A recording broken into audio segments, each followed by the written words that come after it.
is that you may be recorded.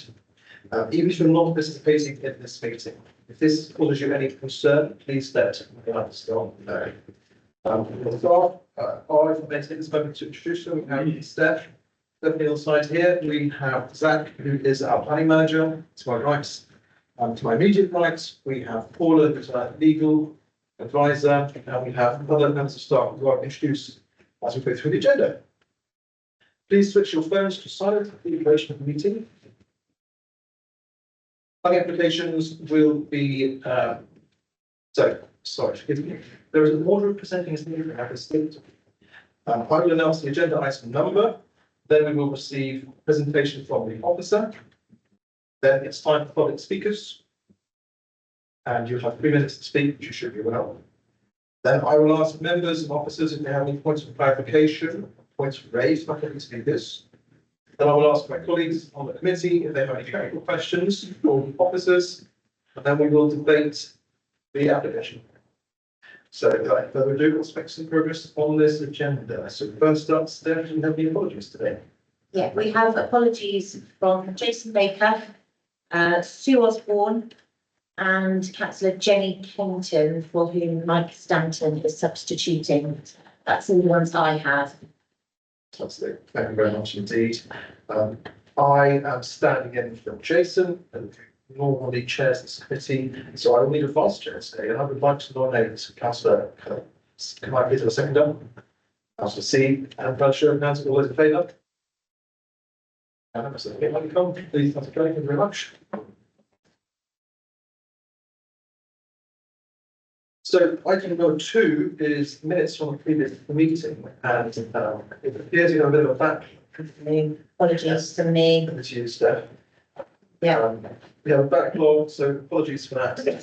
April and June meeting minutes will come before us in the next committee. Good. Item number 3, do we have any declarations of interest from committee members today? Councillor Stanton? Yeah, I should mention I'm the division member for Revival and Langport, which includes one of the applications. Thank you very much. Councillor Lake. Ward member for the TPO application first on our agenda. Marvel. Thank you very much indeed. Okay, stripping off item 4, don't think we have anyone registered to speak. Public question. We do not. No late arrivals, that's fine. So we'll move on to item number 5, which is a tree preservation order in Buckland Cemetery. And I think we move straight into the presentation. Please, if I can invite the officer up. And that is Ben Parkinson, our tree officer, who's going to present this application to the committee.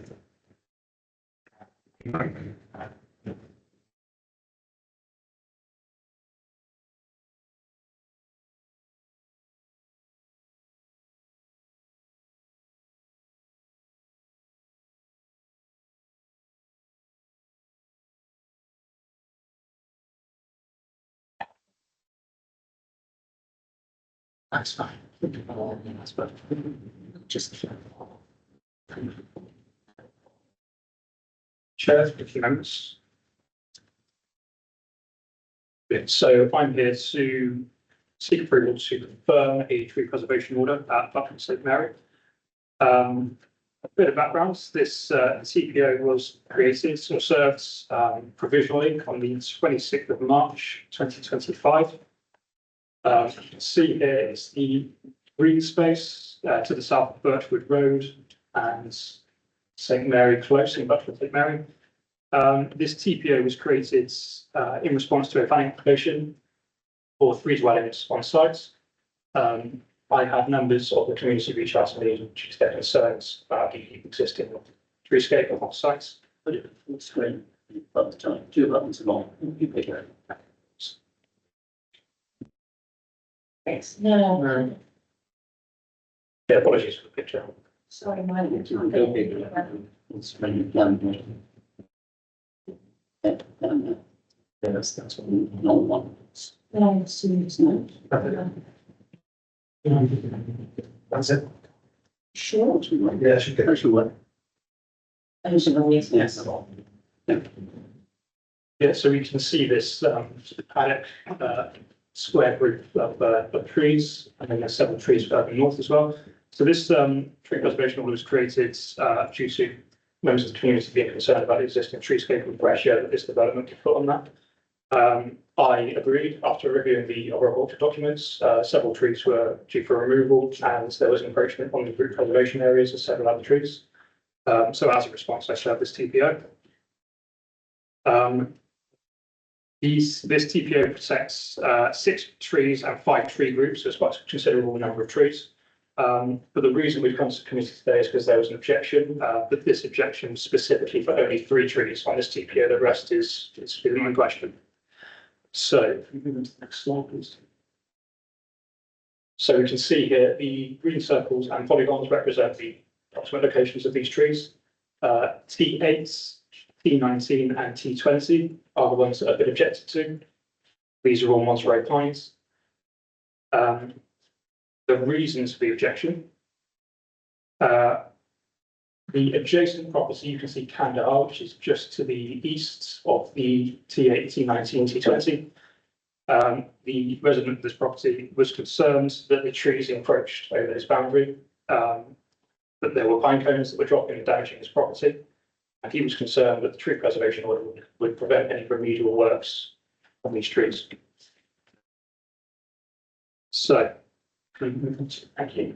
So this is a view of the trees from the south, which is the paddock area. As you can see, they're very large, mature trees.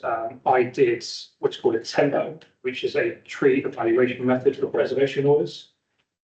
This evaluates the condition, longevity, visibility, suitability of trees on site, and quantifies it. And depending on the score they get, it advises whether a tree preservation order is appropriate. These trees received a score of 15, which equates to a TPO is defensible. I also reached out to Appleby Homes, which are the owners of these trees, and I've received support from their tree officer, who consents to the TPO being granted.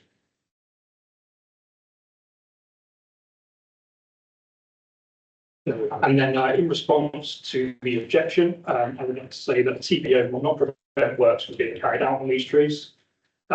If there is any encroachment or any fear of damage, an application can be made for remedial works can take place. As well as this, any works will require consent of the owner. And as I say, Appleby Homes consents to these trees being under the protection of the TPO.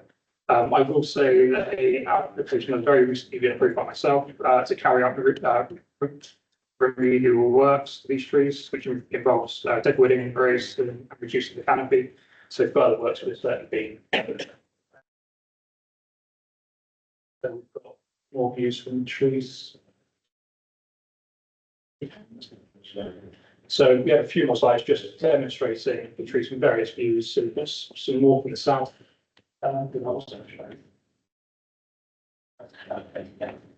Yeah, so tree group from the southeast, from the Birchwood Groves.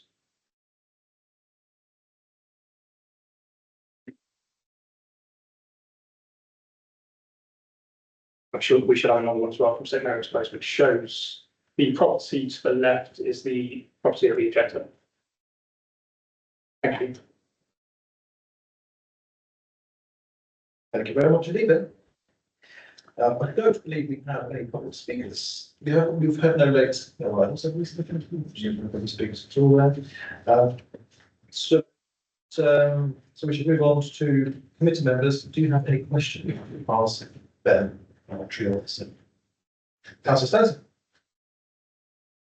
Chair, I just wondered how likely these trees are to be blown over in a severe gale. I mean, how old are they? Are they going to be okay for 20 years, 40 years in strong wind? Okay, so trees are biological as well as mechanical, so it's impossible to know their current state. I assessed the trees, I had no concerns over their longevity. One of them was co-dominant, which means there are 2 stems where they have one, and there may have been a compression fault at the base, which is not mechanically ideal. However, the remedial works that took place recently in the bracing of the tree should counteract any mechanical issues there. I have no concerns on the longevity of these trees. Thank you very much. Any further questions? Councillor Kendall? I just want to ask on just for information purposes, the pine cones dropping in this gentleman's garden, is that okay, or is that something you will address normally? Okay, so issues like this are up to the tree owner to remedy. As I say, the tree owner has submitted an application to pull back and reduce these trees, so reduce the encroachment, which should prevent further pine cones from dropping onto the property. However, that is outside of the remit of the local planning authority to enforce. There's no enforcement. We can't enforce further orders now. Okay, thank you. Thank you very much indeed. Any further questions? If my Vice Chair, Councillor Kirby has. Thank you, Chair. I'd just like a bit of clarification. You said that the TPO means that maintenance can still be done on the tree. I'd like you to explain the process that would do that. I just have an example of an officer wanting to put TPOs on trees to stop maintenance being done, another example. So we've got one here and you're saying that the maintenance can still be done. I'm wondering if you could talk me through the procedure if you needed to do that. Absolutely. So a tree preservation order does not prevent work from being done. It only means that it needs the consent of the planning authority, which will come through me. I will always approve works that are arboriculturally sound and proportionate. I do not have the ability to refuse applications without grounds. If a person wanted to cut down this tree, I would say that is not proportionate and I would refuse the application. However, remedial works to pull back, reduce, manage the canopy, I would say are arboriculturally appropriate and I would approve that. So that would be through what's called an 8-week notice or an 8-week application, which would come through to us. We would then review it over the following weeks, ask questions, ask for clarifications, and then submit a decision notice. Quick follow-up, Chair. Can anybody put that application in? Yeah, anyone can make that application, but it would, under common law, it would need the consent of the tree owner for the works to be done. Thank you. Thank you very much indeed. So that ends phase of questions for the officer, and now we open the debate. Not really much. If you wish to say something, please do. Councillor Webb. Yes, thank you. So unfortunately, I don't recall this coming up at the parish council. I usually attend Buckingham St Mary Parish Council, and it strikes me that the objection is from a misunderstanding rather than a genuine objection, because it would appear from the paperwork that they didn't think they'd be able to do anything on the tree once a TPO was on it. And obviously you can just have it explained. So I would suggest that this is properly looked at now and it be approved. I would say that, of course, this land was originally South Somerset Homes. Before that, it belonged to South Somerset Council. Avery Homes managed the St Mary's Close there, which is this part of. And also, it is important, these trees in this area, because it is in the ANO, no, it's not that called, a national landscape. It is part of the Blackdown Hills National Landscape. So all the trees in this area are most important. So I'll be very happy to recommend that we approve this application, Chairman. Fantastic, thank you very much. Councillor Panwell. I was going to second that, but if you just want to go with that. Councillor Steve.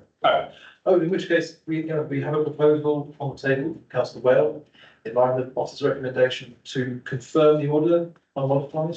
Councillor Whale, you have to propose? I am. I'll say Councillor Powell, that's second. Let's have a show of hands, then, please, all in favour? Unanimous. That's unanimous. Thank you very much indeed. Thank you very much, Ben. Okay. Now we move on to item number 6, which is application 2501-671 HOU, North Cadbury.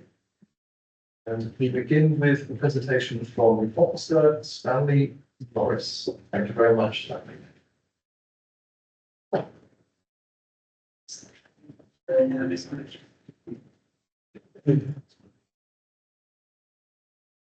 Lovely,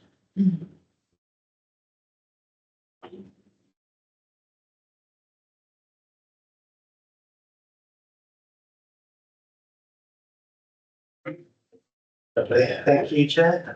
Please excuse my sniffles, I'm a bit of a cold, so.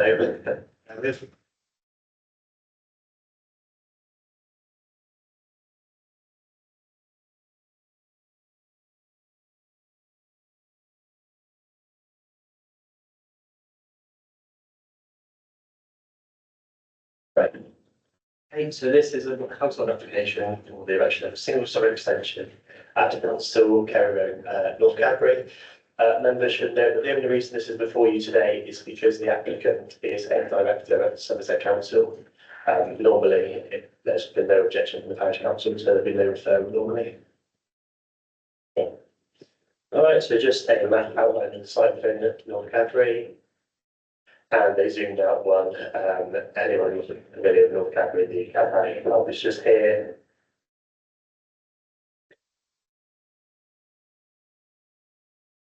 I just checked that we can't see this online, but I can't believe that. Everyone say we'll see this on Teams. When somebody's been sharing.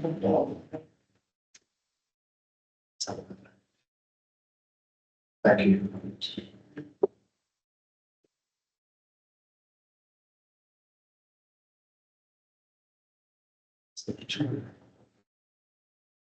The long presentation.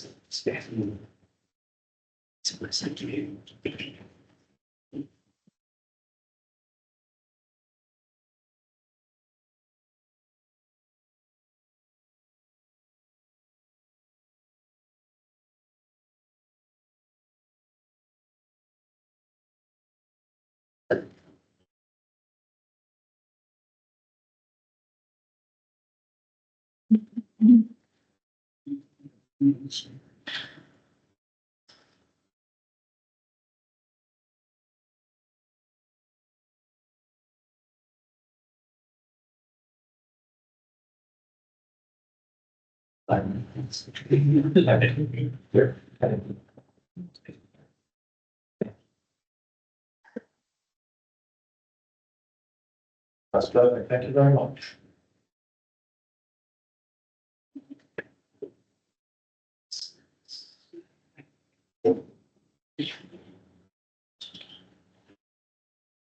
Okay, just some satellite imagery of the site, just showing the site in the red line.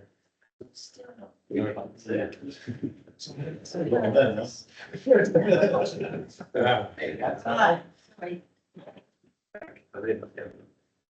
No. And then just a zoomed out satellite image, just. Just a plan. Just a plan showing the outline of the conservation area in red. The site is within the conservation area, but it's not a listed building. Okay, so just the pictures of the application site and the street, seeing the two-story detached reconstructed stone dwelling. And some pictures of the rear of the dwelling, the well-contained nature of the garden due to the landscaping and the conservatory on the rear of the elevation, which is to be removed.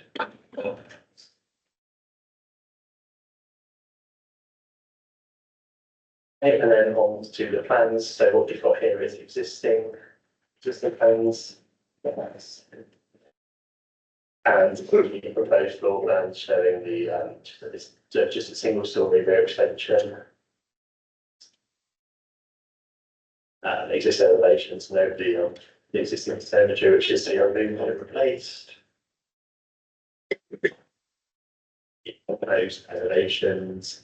Note that the proposal is the depth of the extension would be recognised as permitted development. The only reason an application is required is due to the height of the roof on the side, as you can see on the plans. So that's the reason the application is submitted. Okay, so note the parish council have supported the application, and there are no objections on heritage or archaeology grounds. It is noted that a neighbour objection has been received regarding the flue and the location and the potential for pollution into the neighbouring dwelling. Environmental health have been consulted, but no response has been forthcoming.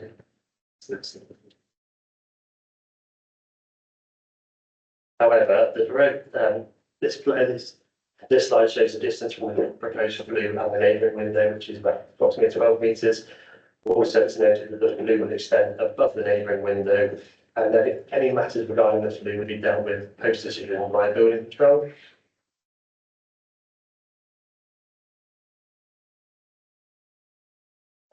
As such, the proposal is considered to be an acceptable scale siting design and is mostly permitted to save for that flue. The proposal will not be visible from the street scene and will not impact the current conservation area or any nearby listed buildings.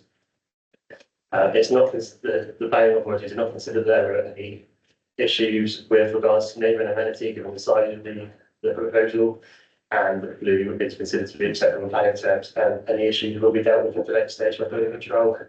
There are no adverse highways impacts, there are no biodiversity or possible impacts associated with development. As such, the proposal is considered to be acceptable and is recommended for approval.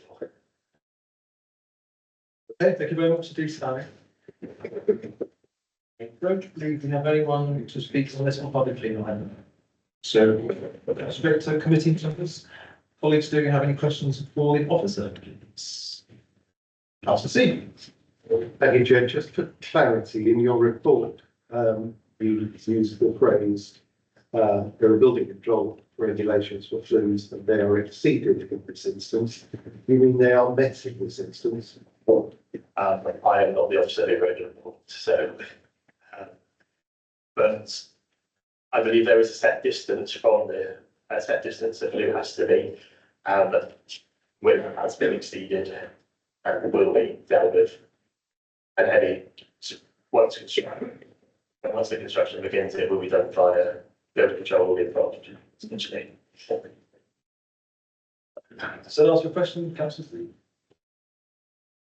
Which sort of on to take it as read, that what the officer was intending to say was that the building control regime will deal with the distance, but he has no concerns. Thank you, Councillor C. I think reading paragraph 9.4, it seems to me that the distances required have been exceeded. I would read that as in it is further away than is required. That's what it says. That would be my understanding, but I'm not the expert. I'm looking at page number, totally not numbered. So paragraph 91. Is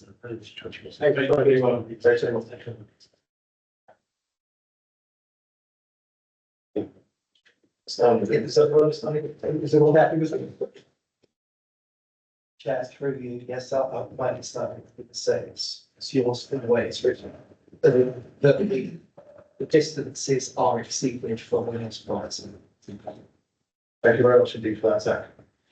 Okay, do you have any further questions for the officer? Councillor Stanton. Yeah, I'm just looking at the website, trying to understand about this flue. So is it, two questions. Oh, I see it. So it's one of those kind of aluminium ones with a cow on it. So what's going to be going up? Is this wood smoke? This will not burn, yes. Yeah. And on the report, it says environmental services have responded that you said they had.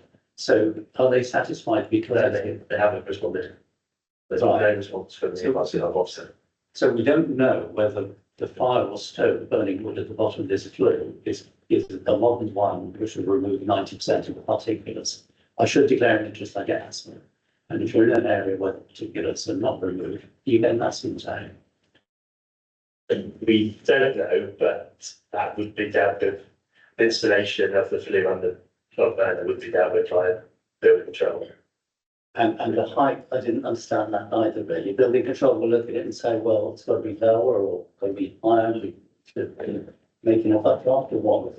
So the height of it exceeds, Yeah. the smoke will come out above the window. And it will be, building control will essentially sign off on the flue and the log burner it's installed. If it doesn't meet their criteria, then it won't be signed off. And the members' objection is they can see this flue, or that they are suffering from what they're having it, or both. Pollution, yeah, if they've got their window open, they're concerned that smoke will be from the chimney. Thank you very much for that point. Councillor Power, do you have a question? Yes, it's a quick one, regarding, what Mike just said. Obviously, it was the environment that hadn't responded. Did it have a deadline? Did it have to respond to before we take that into consideration at all? As with all consultancies, we have to recommend in 21 days. Yeah. I know our environmental health team are, are very busy, and it's hard to get comments from them sometimes. In this case, they have obviously not commented within the 8 weeks. But on the basis of the building control issues being sorted post-decision, we've accepted that it's acceptable. Thank you very much, Councillor Power. Councillor Kendall, please. Just like to rephrase this to you, because it's in my eyes, a permitted development normally, correct? The depth of the extension is, yes. So, if this is a different person, should we say, would be okay to go and have it done. And then they come under building control, to sign it off at the end, correct? Yes, so And if there was a problem, it wouldn't get signed off. yes, exactly. So Thank the only reason this is here is because of who the applicant is. I mean, they could have carried out the extension with no permission at all. The only element of the application is the flue, which requires permission given at the site. But building control. But building control would subsequently deal with that.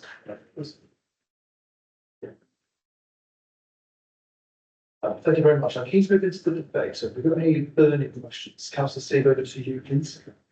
Chairman, I'm happy to do this in debate. Whilst I only have a non-professional understanding of building regulations, I suspect that the design as drawn is not a clear slam dunk in the building regulations, and they're easily met. I have no concerns over fumes, or that way, because the building regulations do focus on those. But the way in which it requires compliance, I would be concerned if I look at the drawings before us, and I have a suspicion that building regulations will require a certain smaller exit from the flue in any case. Just looking at what the requirements of the regulations are. I also don't have a particular concern about the appearance of the that would be like the building regs.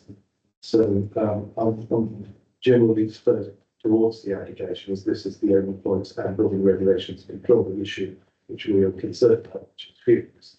And I can't see the solution to that to cause other concerns.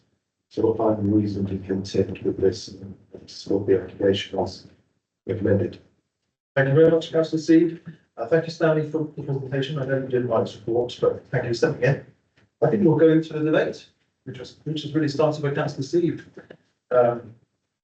I concur with Councillor Steve really on this one. There's sort of two issues at play. There's the permitted development extension, and there's the flue, which brings us in under building control. The distances have been exceeded, the minimum requirement distance has been exceeded. So I'm reasonably content to propose the recommendation to approve this, unless we have further questions. So Councillor Powell first, then Councillor Cameron. I'm happy to second that. You request. Thank you very much. We can hold that for a second. He's done it. He's done. Thank you. Councillor Spencer, do you want to ask a question? No, we've been offered to second, so let's get on with it. Fantastic. Let's go on with it. So we have a recommendation to approve on the table for us. Can I have all hands in favour of this? Second. That's unanimous. Thank you very much indeed, committee. And now we move on to item 7, which is planning application 230255.4 full for land on Drayton Lane for the erection of 18 dwellings. And we'll go straight into the presentation by the officer, which is Amelia Elflade. What is Amelia? Oh, no, it's not. It will be. It will be. Okay. Thank you.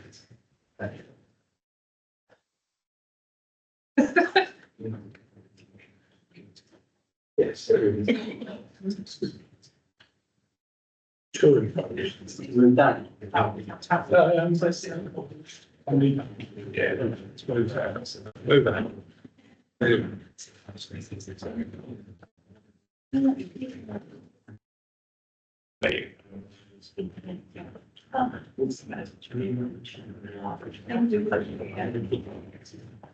Yeah, you look like the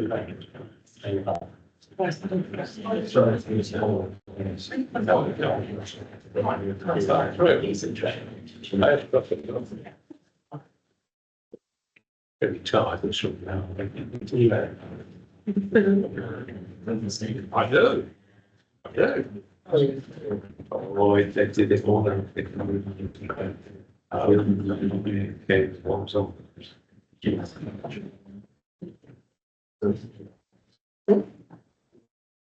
afternoon, members. My name is Amelia Elbay and I'm here to present the case of Drayton Lane Curry Rival. So the application is being considered by committee as the proposal is for a major development and the officer's view is contrary to the parish council and the adjacent parish council. Since the publication of the report, just a couple of verbal updates. So first of all, the commuted sum for affordable housing. We can't hear you. Hands in the Just a bit closer, Mike. But this is the one I think you're interested. That's okay. Can you hear me now? Yeah, okay, sorry. So since the publication of the report, the quoted figure for the commuted sum for affordable housing, it's actually less than the figure in the report because the figure given in the report was based on the scheme being for 21 houses, which was the original submission. And also since the publication of the report, the site plan has been updated, which was referenced to in the report, with further detail to demonstrate how a landscape strategy could be delivered.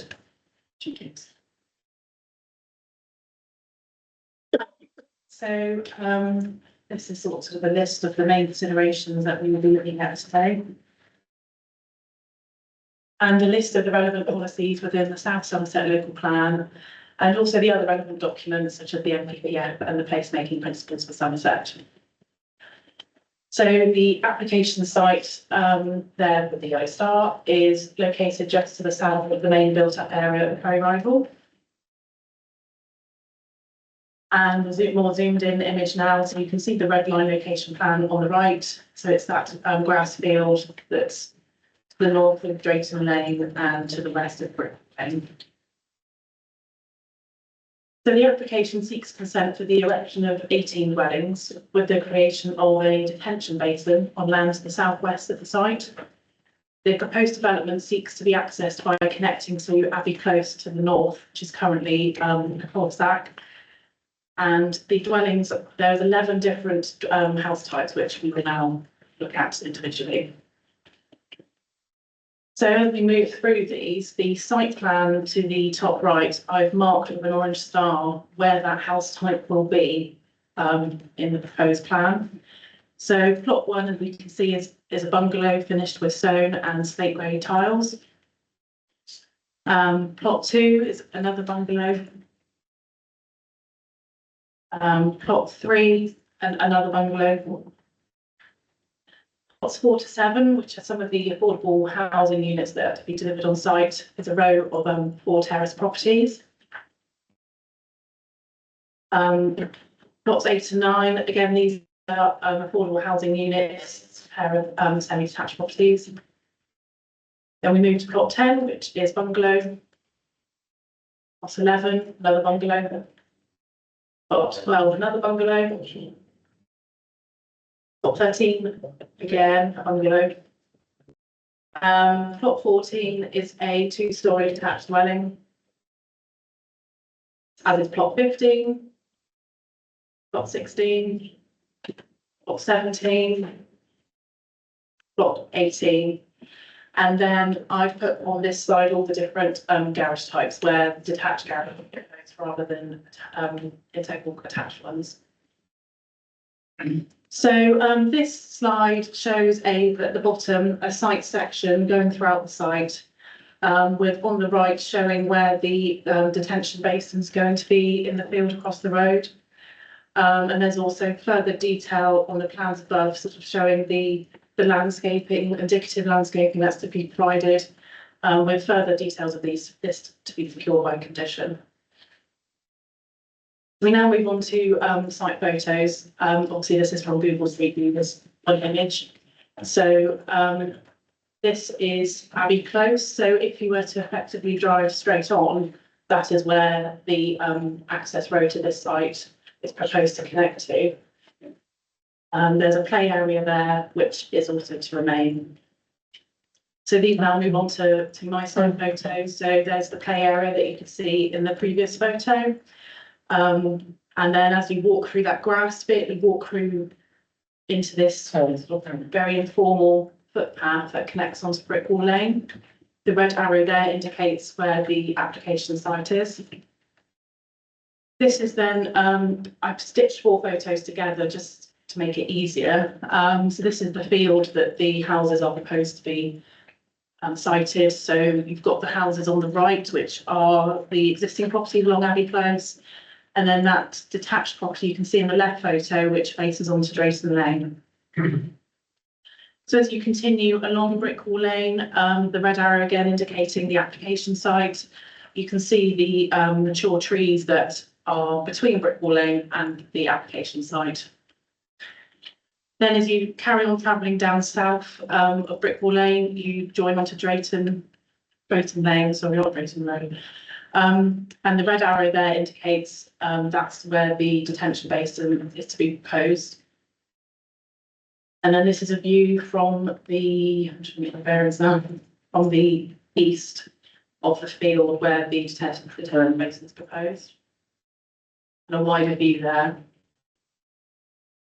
And then this is when you're stood in Drayton Lane, so sort of where the middle telegraph pole is approximately where that crossroad junction is. So the 2 arrows, the arrow on the left is the piece of land where the houses are proposed, and the arrow on the right indicates where the field is for the detention basin.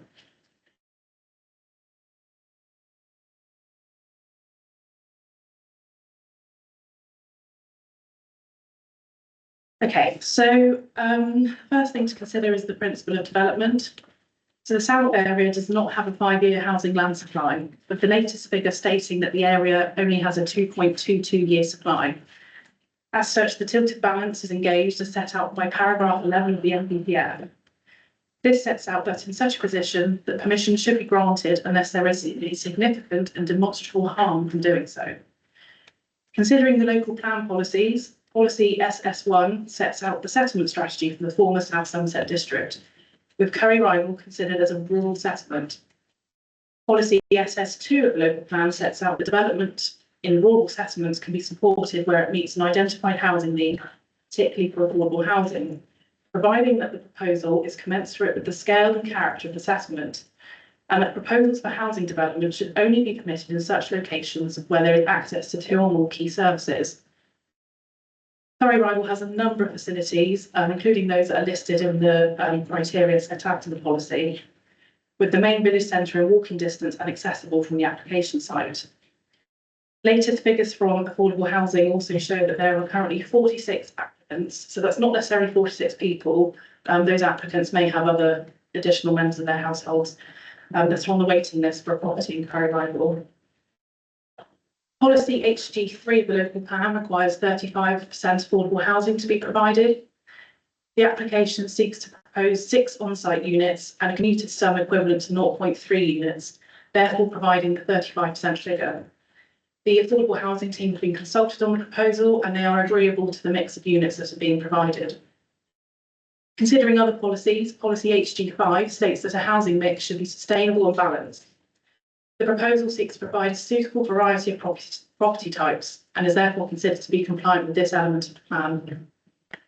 Finally, considering Policy HW1 setting out that new housing development should make appropriate provisions and contributions towards open space and play space, the proposal is considered compliant given no objections have been raised from the open space officer and there is a proposal to secure on-site financial contributions by Section 106. We then move on to consideration of visual amenity and the historic environment. So policy EQ2 of the local plan sets out development proposals to be considered against creation of quality places, reinforcing local distinctiveness, and should respect the local context, area character, and site-specific constraints. The surrounding existing residential development is characterised by a variety of different designs and finishes. The Abbey Close residential area is from the late 20th century, finished predominantly with grey, Reefhorn stone, with some examples of render and red brick.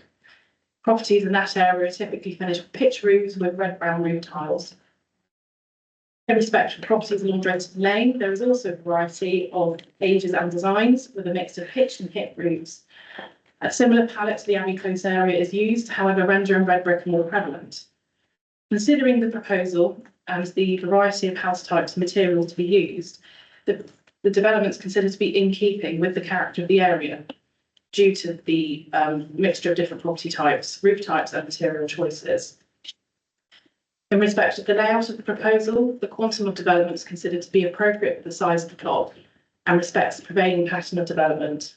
And as previously mentioned and also referenced within the report, originally the scheme was for 21 houses, but due to concerns about density, it was then revised to 18, and that has helped to overcome these concerns about density.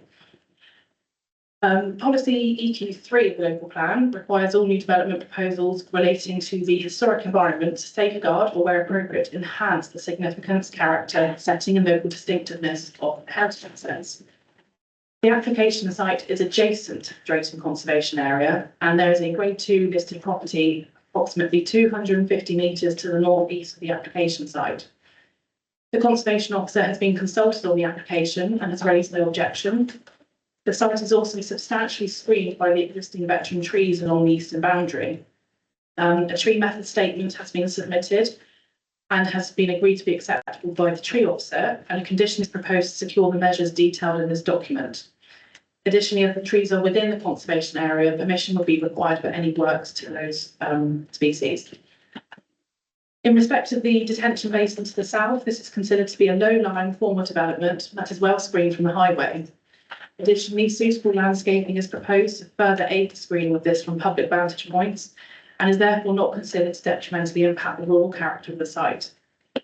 It's therefore considered that with conditions to secure a landscape strategy and a tree method statement, that the proposal is considered to be acceptable in respect to visual amenity and historic environment. Then moving on to flood risk and surface water management considerations. So policy EQ1 sets out development should be directed away from medium and high flood risk areas and should incorporate sustainable drainage systems. Additionally, policy EQ7 seeks to ensure development does not detrimentally impact water quality or generate other environmental pollution. So whilst the application site is in flood zone 1, as the applications for a major development, the Environment Agency have been consulted. No objection has been raised and conditions have been recommended to secure a contamination remediation strategy, prevention of infiltration of surface water drainage into the ground, prevention of piling using penetrative methods, submission of a foul surface water drainage strategy, and details of prevention of pollution during the construction phase. In respect to surface water management, the scheme proposes, as previously discussed, to discharge surface water from the development to a detention basin to be located in the fields to the south via a pipe under the road. The Lead Local Flood Authority have reviewed the approach and have raised no objection, recommending appropriate conditions to secure the measures and technical details. Wessex Water have also been consulted and have set out the developer's responsibility if consent were to be granted. So whilst in the response, Wessex Water has set out that there are no current capacity improvement schemes prepared for sites that do not currently have planning permission, they have set out that if planning permission were to be granted, it would be necessary for the developer to undertake a modelling assessment and also, if necessary, plan, design and construct a scheme of works to meet the catchment growth. Wessex Water have also set out that the sub-speeches can be adopted, providing they have planning consent and a full Section 104 technical approval. So ultimately, if planning permission were to be granted, this is something for Wessex Water and the developer to look at the next step. We then move on to ecology. So the HRA element of the ecology considerations. So Policy EQ7 seeks to resist development that would result in any type of environmental pollution that cannot be appropriately mitigated for. The application site lies within the Parrot catchment, the Somerset Levels and Moors Ramsar hydrological catchment area. A shadow HRA and a nutrient neutrality assessment and mitigation strategy, also known as NAMS, has been submitted. As the competent authority, the LPA is required by the Conservation of Habitats and Species Regs 2017 to undertake an appropriate assessment of the implications of the development in view of the Ramsar site's conservation objectives, rather, not objections, sorry. The LPA may only agree to the proposal after having ascertained that it will not adversely affect the integrity of the Ramsar site. So a phosphate mitigation strategy has been submitted by the applicant, which proposes that P credits will be purchased from WCI neutrality. So WCI generates P credits through the upgrade of existing septic tanks to package treatment plants. The betterment that is then created is captured as P credits allocated to development via reservation notices. These P credits are produced in accordance with Somerset Council's advice note. The supporting information sets out that reservation notice would be obtained if there is a resolution to grant, and this will then be provided to the LPA prior to the issue of any approval. Natural England and SES have been consulted on the approach. SES have endorsed the shadow HRA, providing that the mitigation strategy, i.e. the purchase of the P credits, is secured, and the standard water use condition is also applied to any consent if granted. Natural England have also reviewed the mitigation proposals and are satisfied with the approach and conclusions. It's therefore considered that the appropriate assessment is passed and that subject to securing the implementation and maintenance of the mitigation strategy, that the proposed development is not considered to have an adverse effect on the integrity of the Ramsar site. Then considering other ecology considerations, so policy EQ4 of the local plan sets out that all proposals for development should protect the biodiversity value of the surrounding area and maximise opportunities for enhancements and protection. So the application site is located within a Great Crested Butte risk zone and a traditional orchard lies to the northwest. The application has been accompanied by a number of ecology reports, and these have been reviewed by SES. Appropriate conditions have been recommended to secure a construction environmental management plan, a biodiversity enhancement and mitigation plan, a landscape and ecological management plan, compliance with the recommendations of the submitted surveys, and also the submission and approval of an external lighting design for bats. It is also worth noting that this application was submitted prior to the VNG legislation, hence why we're not seeing the sort of typical VNG obligations. However, there is still conditions there to secure biodiversity enhancement measures. So as such, it's considered that the proposal is considered to be compliant with the relevant policies. Then moving on to highway safety. So policy TA4 of the local plan requires proposals for more than 10 but less than 30 dwellings to be accompanied by a measures only travel statement. Additionally, policy TA5 sets out that new development should be required to address its own transport implications, and also refers to policy TA6 in respect of car parking levels. The application has been supported by a transport statement, a travel plan, a road and drainage section drawings, a highway adoption plan, and a transport statement addendum. The proposed development seeks to provide off-road parking provision in line with the recommendations made within the Parking Strategy 2013. Highways have reviewed the proposed scheme, have raised no objection, and have recommended conditions to secure a construction traffic management plan, details of areas to be adopted, delivery of cycle parking and EV charging points, construction of parking spaces prior to occupation, and provision for the disposal of surface water to prevent discharge onto the highway. It's therefore considered that in this respect, the application is in line with the policy. Considering potential impact on residential amenity, policy EQ2 sets out that development should be designed to create a functional, attractive place to live, and consideration of the relationships of adjoining buildings should be made. Proposed development is considered to be adequately distanced from existing residential properties, but it's not considered to result in a detrimental level of overlooking, overshadowing, or over-dominance of neighbouring residents. Plots 1 and 2 are sited to the south of existing two-storey properties, and with the closest being approximately 17 metres from the rear wall. Whilst plots 1 and 2 are proposed to be single-storey properties, a condition is proposed to be imposed on the consent if granted to prevent first floor extensions and openings to prevent any unacceptable overlooking of the existing dwellings that may arise. Considering the future occupiers of the proposed dwellings, the accommodation meets national space standards and all habitable rooms are served by adequate levels of natural light. Each dwelling is proposed to be served by a suitable private external amenity space that is of a size and layout that is conducive to convivial use. The distances of the proposed dwellings from each other are also considered to be acceptable, and a condition is proposed to be placed on plot 8 to prevent a first floor window to the north elevation to prevent unacceptable overlooking of plots 4 to 6, which is the terrace.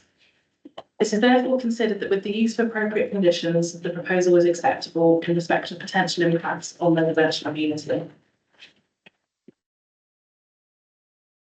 So now considering sustainability, so policy EQ1 of the plan requires new development to ensure that CO2 emissions are minimised through energy efficiency measures. Additionally, the council's adopted placemaking principles seek to encourage sustainability within new development. Submit the application that has a sustainability statement submitted, and this sets out that all new properties are to be served by air, ground source heat pumps, and EV charging points as indicated on the site layout drawing. I've also been, since publication of the report, informed that the affordable housing units are also to be served by solar panels. So a condition is proposed to secure compliance with the submitted sustainability statement. The proposed scheme also includes a new footpath link to Brickwall Lane, creating an improved connection for pedestrians and cyclists. Because as you can see on my photos, it's currently a muddy walked over with grass.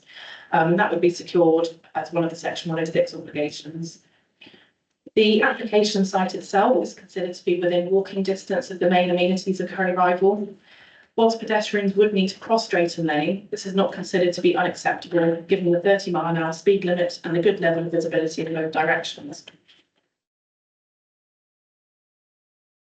So overall, looking at the planning balance, the south area can demonstrate a 5-year housing land supply, and therefore the tilted balance is engaged. Permission therefore should be granted unless the adverse impacts of doing so will significantly and demonstrably outweigh the benefits of providing 18 additional dwellings, including 6 affordable homes and an on-site commuter sun. The site does not contain any of the designated areas of particular importance that are specifically protected by paragraph 11D(I) of the NPPF. There are considered to be considerable benefits from granting permission, including the sustainable location and delivery of affordable housing. The proposal is considered to be compliant with relevant policies of the local plan, and there are no objections from relevant consultees. Conditions and Section 106 obligations can be used to secure relevant mitigation and enhancements, and the Section 106 has been twin tracked and is currently at an advanced draft stage. The officer recommendation, therefore, is to approve planning permission, subject to the prior signing of Section 106 agreements and the planning conditions set out in the report. Thank you. Thank you very much indeed. That's. We'll move on now to public speakers. And we have Barbara Hamlin. I hope you're in the room, Barbara. You are first. If you wish to go up to the microphone and push the button until it goes red. And you have 3 minutes from the time you start speaking.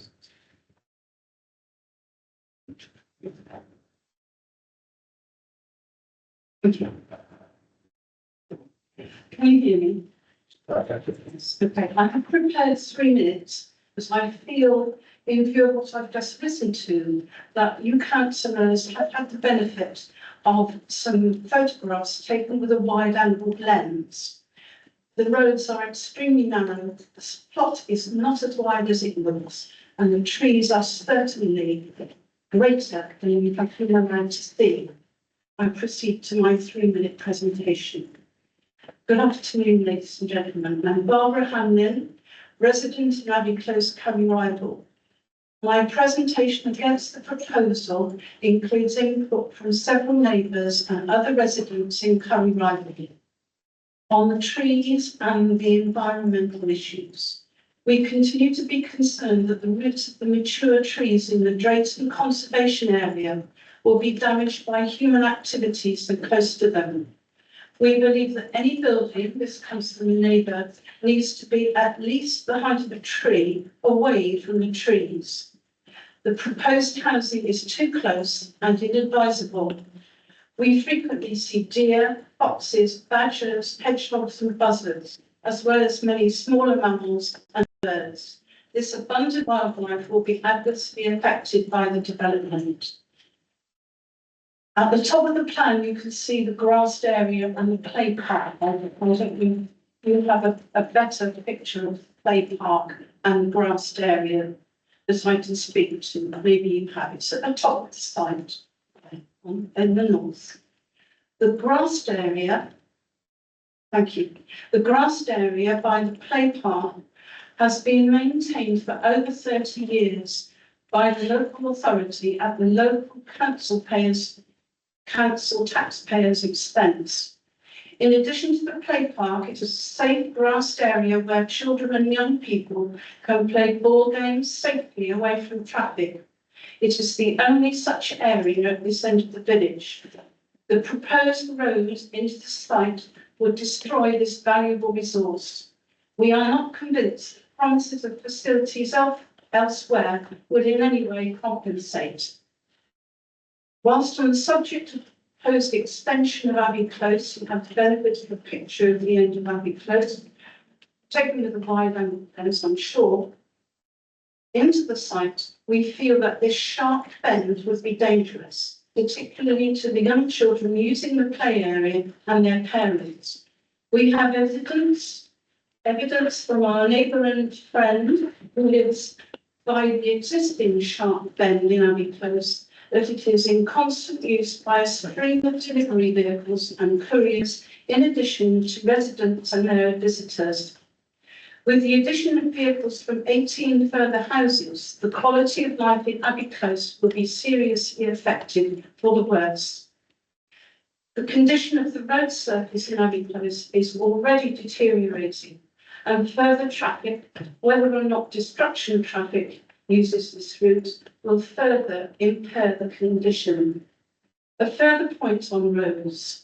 The additional traffic issuing into Honeylands, Drayton Lane and Brickhall Lane will cause greater congestion when entering into the busy A378.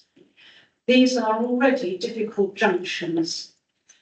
Despite reassurances, we remain unconvinced that the proposed attenuation ponds situated across Drayton Lane in a field higher than Drayton Lane will be adequate to manage the water flow from the site.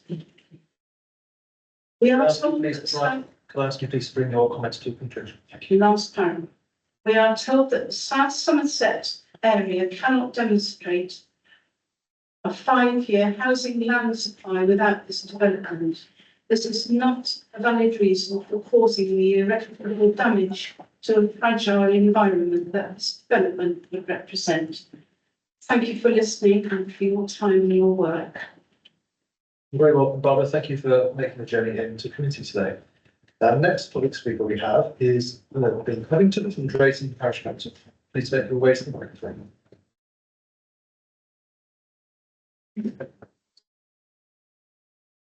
Afternoon, I'm Bill Covington, Chairman of Drayton Parish Council. Drayton Parish Council objects to this development and believes that there will be demonstrable and significant harm to residents of Drayton, particularly on Store Street. The reason for this is because of foul water drainage and flood water drainage. From a flood water perspective, there were 5 discharges last year. This is connected with storm weather, but it's specifically that on School Street there is one manhole which has 3 pipes running into it and one 225mm pipe running out of it on a low gradient, taking foul water to the pumping station. 225 is 9 inches in old money. That pipe is supplying or providing supply from about 1,000 houses, adding to the housing stock of Co-Revival, which is on an escarpment which flows down onto Drayton gives a problem of effluent pumping up from that manhole cover onto School Street, anywhere between 10 and 30 millimetres high. 5 times last winter, Wessex Water had to come to clean up human sludge, toilet paper, hygiene products. We cannot keep adding housing stock in an isolated way, expecting Wessex Water to keep up with the increases in demand. A plan is required between Somerset County Council planners and Wessex Water as to what is the requirement that they need to provide to. That is why Ruth Jefferson, CEO of Wessex Water, is picking her words, as you heard earlier, in how they deal with foul water coming down to School Street and Drayton.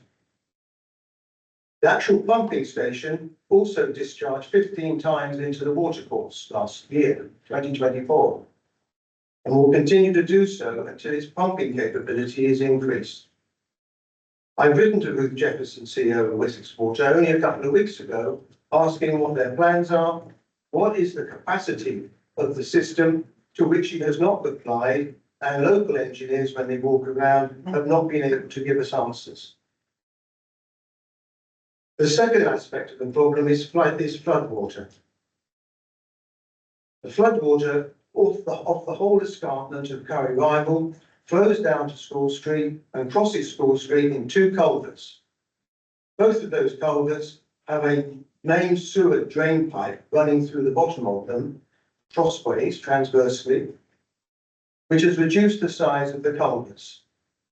Those culverts are not big enough to take the floodwater that we constantly pump down or drain down from Curry Rival. The built environment of Curry Rival adds to the pressure. The developer blindly states to bring your comments to a conclusion. the developer blindly states that surface water will be discharged into ditches.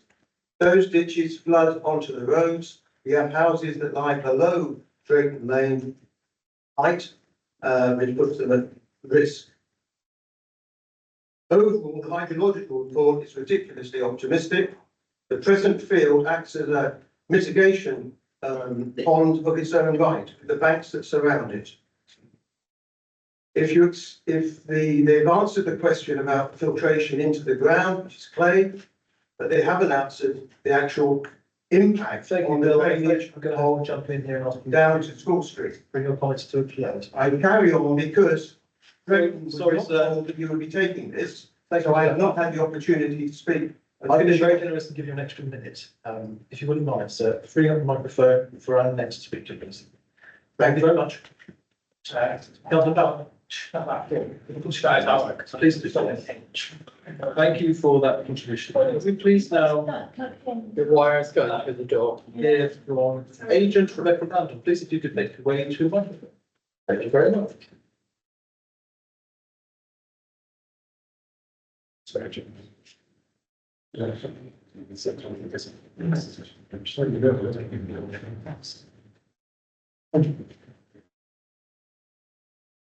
the interest of fairness, because I've given the other 2 contributors an extra minute, I will also give you 4 minutes to speak. Thank you. I'm Rebecca. If you just press the button to get it, please.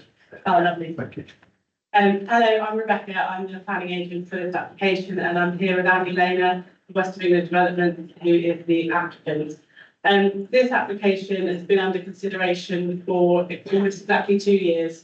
We've had 3 different case officers, several rounds of consultative scrutiny and changes to the scheme, and as we've heard today, a reduction in the number of properties. And in particular, I just wanted to point out, we've had specific meetings with highways officers, tree officers, ecology officers, conservation, and the Leeds Local Flood Authority, all part of our planning performance agreement that the application is now in. And because of all of this work, we are confident that the scheme that we've brought to you today will maximise the on-site affordable housing. It will include bungalows that myself, I've been told that 2 public consultation events in Curry Rival are needed. And I would hope that it will create a really fantastic extension to the housing estate that is Abbey Close that Andy himself actually built decades ago. And having met a lot of Abbey Road and Abbey Close, residents, I was quite staggered by the number who still live in their properties that Andy sold to them around 35 years ago. So there must be, probably not everything, but something that he's doing right. The current situation with surface water drainage is that it's sheet run, as we've already heard, there's no infiltration, at a rate of between 3 and 8 litres per second per hectare. It flows southeast towards the crossroads of Back Lane, Brickwall Lane and Drayton Lane. With the development in place, around half of the site will change from permeable to impermeable, so that's about half a hectare. And the surface flows will be controlled to between 1 to 2 litres per second per hectare, so that's half of the greenfield rates that I just quoted. And those flows would be directed away from the crossroads to the field south of Drayton Lane and into a pot to provide storage for all storm periods and allow for increased rainfall under climate change. With the pond located to the south, in my view, it can be designed to then be as large as needed, it can be much more easily maintained, and it can be designed to be dark and secluded and appropriately landscaped so that it actually can provide a benefit for wildlife. This is in comparison to it being constrained around the back of houses, which was a proposal earlier on. And this is very much our preferred solution, but it's also the preferred solution of the planning officer and of the lead local flood authority who have commented on this application a number of times. And I'll just finish off with a bit about West of England developments. In the last 5 years alone, we've delivered 14 affordable houses at Stoke St Gregory, 7 at Great St Michael, 5 at Ilton. We're currently building 6 at Shepton Beecham, and all of those properties have gone to people with a local connection to the village who may not have that opportunity otherwise. Finally, I asked Andy Lane if we should be preparing 3D visuals for our planning applications to show people what we do. And he said, well, why on earth would you do that when we can show them what we've actually built?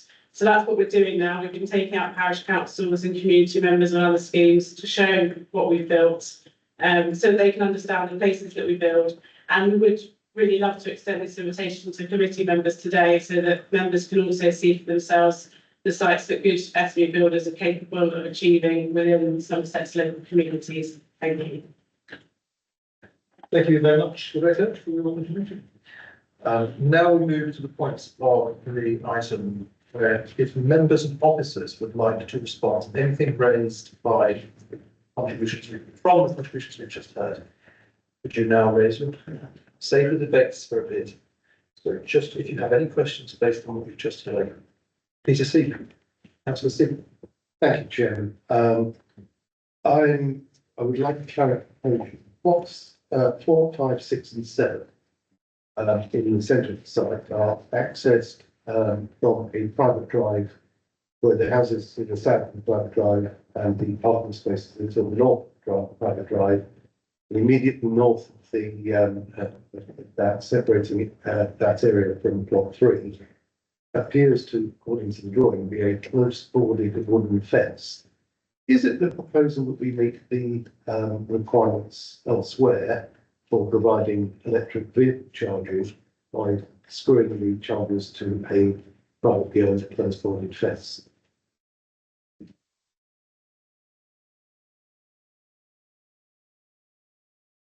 So, in terms of EV charging, there is a requirement to provide EV charge points.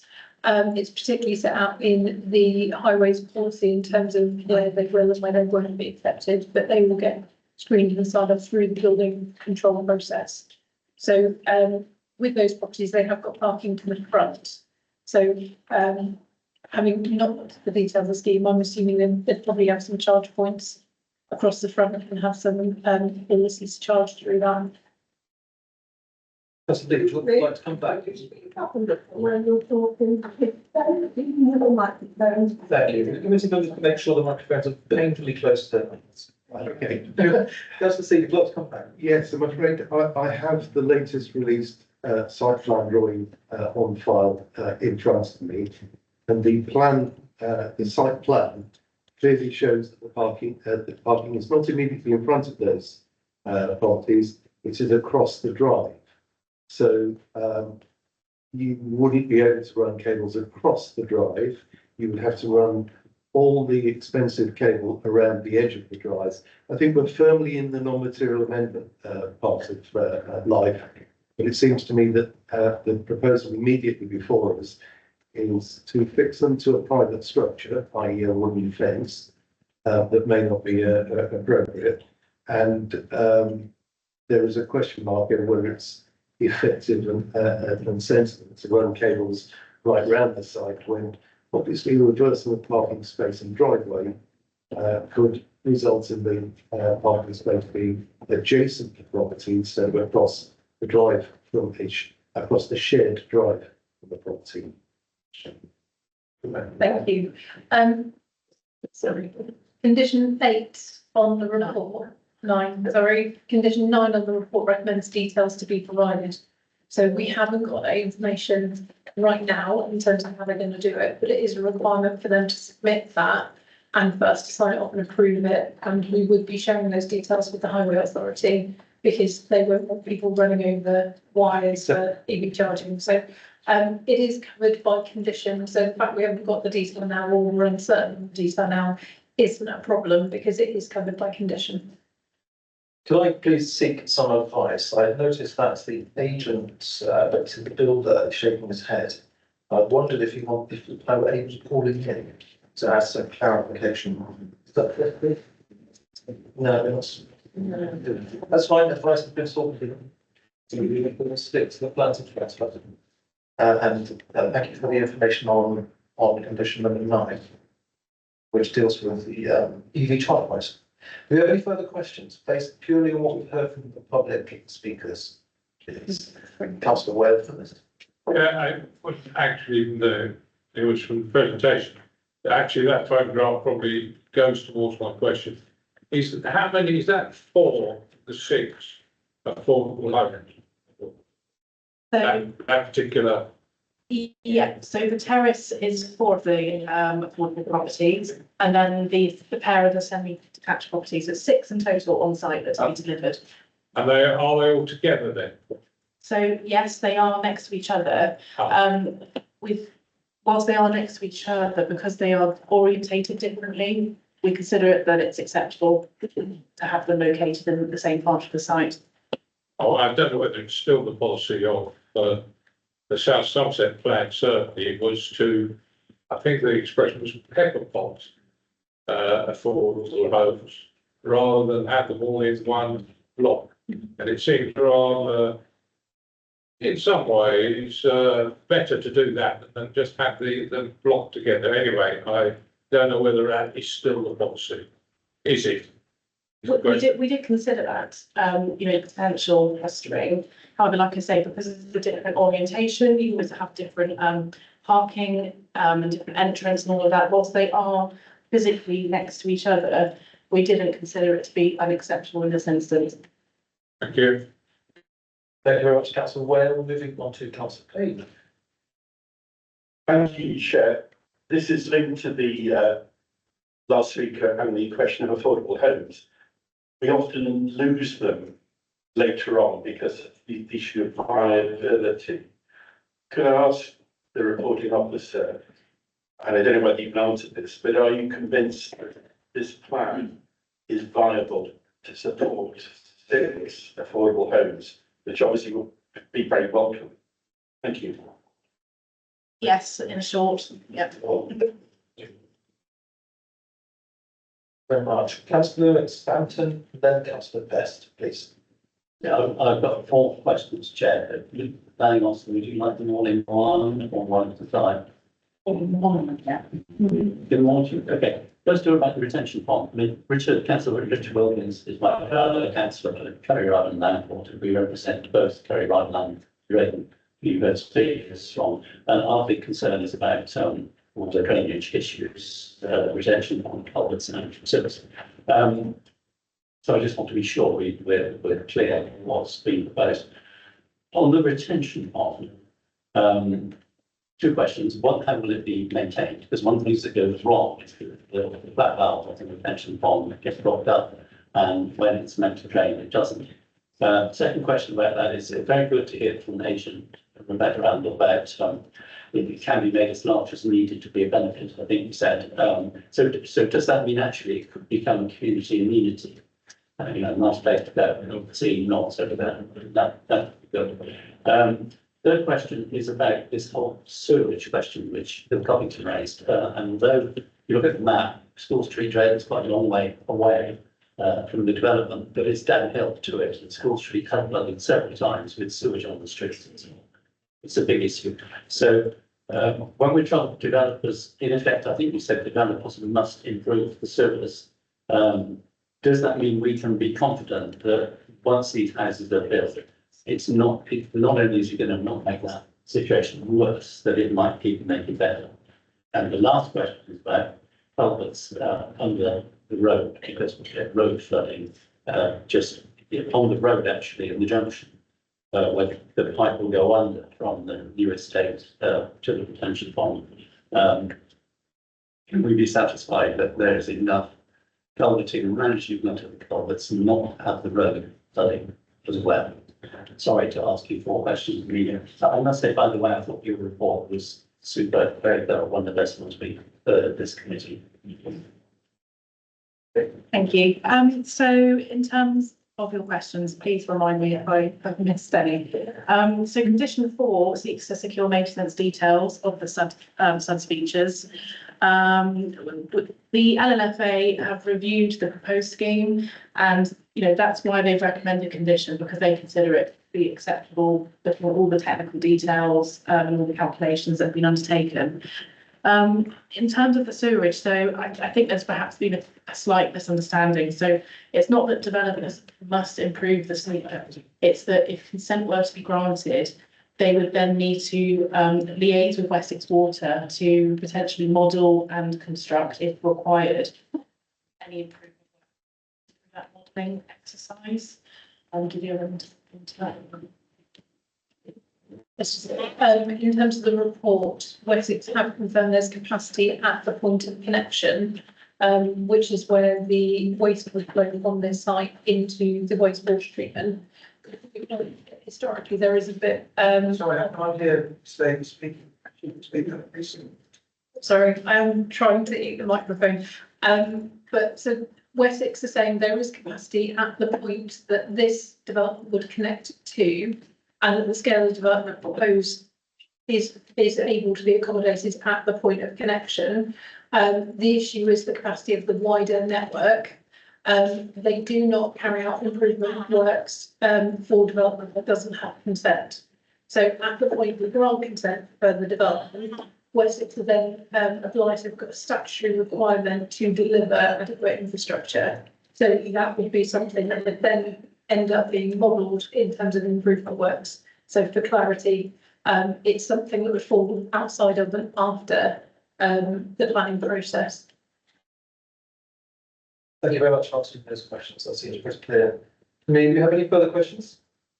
Sorry, we do. How could I forget? There we go. Thank you, sir. Just a couple of questions on the roadway. You can clearly see all of the off-road parking. I noticed in your presentation you said there was some on-road. Because of the high density of the houses close together, I'm sort of looking at where they might be, because obviously visitors and deliveries and things like that. The other question was the hammerhead at the bottom looks very tight on one side.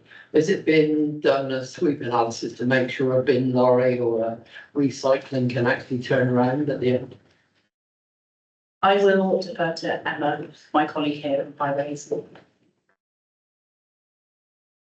If you could all give me 2 seconds just to double check and find my answer before I give it, that'd be fantastic. Okay. Apologies, I was dragged in at the last minute yesterday to cover. I wasn't expecting that question. Just in terms of buying a little bit of breathing space, so something that came up during the public speakers was the access road into the site relative to the play space. So this is the Google Street View photo. So it's from Street View. We haven't used any clever cameras. The on-site photos are provided via the officer's mobile phone. So they are the images that members have seen. In terms of the access road into this site, so you can see the black tarmac Abbey Close element that goes to the front of that property. Effectively, that road would continue down and round. So the play space, as members can see it, would stay there, and the green space that's off to the left of it for this photo would stay there. It's just the access at that point would go down and round into the application site. So just for confirmation in terms of where the green space is versus public open space and the access, just for clarity. And then hopefully that's bought Highways enough time to look up the information they needed. You could just talk for another 20, 30 minutes, don't The information that I have found within the time for me by Dawn, thank you for that, is that no split path drawings have been. I'm being nodded at that, yes, split path drawings have been provided. And they would have been considered by my colleague Adam, who unfortunately is calling today, which is why I've been dragged in at last minute. They will have been considered, and he hasn't raised any objections, so the turning head will be sufficient for a waste vehicle to turn out. And the on-street parking?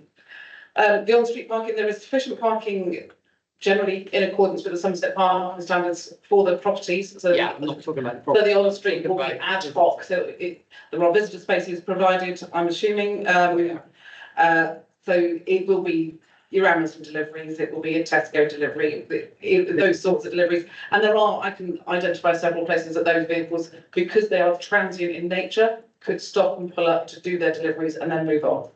Talking about visitors at the stage. Yeah, there are visitor spaces that are on site identified as opposed to roadside. Thank you very much indeed. I can see from condition number 7 that there is mention of split path analysis for a vehicle of 10.4 metres. So it is conditioned with this. Did somebody else have a question? I think it's one hand flash up. Councillor Gilligan, over to you, sir. Thank you, Chair. Just a little bit more clarification really on this Wessex Water thing. I mean, very interesting wording there. Wessex Water have set out the developer's responsibility. And I think it's the part you've answered some of my question already, but I'd just like the final clarity. This, we're often asking for objections from Wessex Water. We never seem to get them. This is about as close to an objection I've seen coming into committee. I don't know why, my question was going to be, I didn't know why it wasn't an objection so that we could condition it, but I think you've in part answered that. So my remaining question is, would the negotiation between the developer and Wessex Water result in enforceable conditions? Probably not the answer you want, but no. In terms of the Wessex comment, I'm just trying to get in front of me, just bear with me 1 second. So in terms of foul drainage, the comment actually says capacity is available at the point of discharge to accommodate these flows. However, the network discharges to Drogheda Docks Lane Sewerage Pumping Station. The network at the approach to the pumping station has limited capacity and is prone to surcharge. So the issue isn't the volume generated from this site specifically. The issue isn't the volume that goes into the point of connection. That's there, that's appropriate. So the issue isn't, strictly speaking, this development problem. And in terms of planning, you know, the development needs to be sufficient to accommodate for itself. It doesn't need to fix existing problems on the network. What it does do, though, in terms of their comment, it does say they don't have capacity improvement schemes readily prepared for sites that don't have planning permission. But upon grant of planning permission for this site, it will be necessary to undertake modelling assessment and, if deemed necessary, plan, design and construct a scheme of works to meet the catchment growth. So should a scheme of works be required, we advise it be necessary to reach agreement with both the applicant and the LPA upon a timetable for completion of these works. But that sits outside of the planning process, because as far as this development goes, they've confirmed there is capacity. They've confirmed there's capacity at the point of connection. The issue is the onward issues ahead of the wastewater treatment plant. Thank you very much indeed, Dawn, for that and for your question, Councillor Curley. I've had a raised hand from Zach to my right, who's the area manager. Would like to say something? Oh, yeah, just very briefly, Chair, through you, and absolutely endorse everything that my colleague Dawn said, but just also to make the point that the water companies have a statutory obligation to grant connection for new dwellings, even where there are issues. So I think that members need to take that as well. It's a statutory obligation under their code. Thank you very much. I have a few more hands. I'd like to get onto the debate soon, so if we have any questions, let's have them now. Councillor Stansford first, then Councillor Gladwell. Yeah, thanks. The question really affects what I contribute to the debate. We know Wessex Water have a statutory obligation. The problem is, they don't seem to have the statutory obligation to not allow the overflow to happen down in Drayton. So the two words I heard from the planning were that Wessex Water reported that the pumping station down in Drayton is prone to surcharge. And then the phrase was works if deemed necessary after this application is approved. So who deems it necessary? Wessex Water, I assume. So what we're being asked to do is to accept that they can't be made to deem it necessary. We will have to persuade them to deem it necessary. So it's worrying because that surcharge already floods School Street in Drayton. And this is really crucial because Richard and I were minded to support this application, but if we can't be confident that when the development is built, it's the developers understand it, it's a Wessex Water issue. We can't be confident that Wessex Water will expand the sewerage pipes downstream of where this new development accesses the sewage system.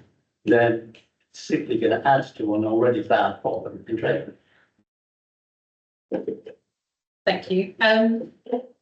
Just want to come back to perhaps the next paragraph down in their comment, which just, it's the same page, it's the Wessex Water comment. So it's just above the surface water drainage bit. It says the point of connection to the public network is by application. So they have to apply to Wessex to get the connection and agreement with Wessex Water. So there is a process for connection to the foul drainage network outside of planning that still needs to get signed off by Wessex after the event that planning permission is granted if it is supported by members. So whilst, we look into it and we investigate it and we comment, we consult with Wessex to inform whatever the design and scheme look like to make sure that there is capacity within the drainage for the requirement of the site. But ultimately, connection is an application that's done independently with Wessex, between the developer and Wessex. Thank you, Dawn. Is this done within conditions? No, because it's not a planning requirement. It's a Wessex applicant situation that needs to be resolved post consent. Understood. Thank you. Councillor Stanton, do they see you want to come back to?